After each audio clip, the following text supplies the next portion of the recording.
Okay, nak bagi kambing ni melintas.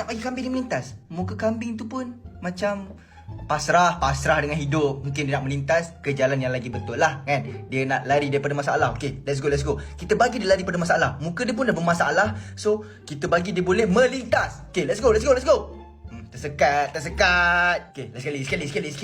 Kan? Lagi sekali. Okay, kita try buat fizik betul-betul. Matematik. Okay, baca doa. Bismillah.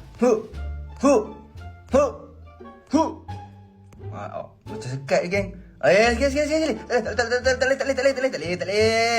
Okay. Okay, boleh kot. Okay, batu kedua tu kita kena ke bawahkan lagi. Baru dia boleh masuk. Okay, let's go. Neng.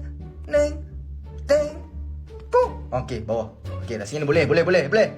Sekat lagi kaki pula. Kaki dia panjang, kaki dia besar. Okay. Kita kena bawah lagi. Relax.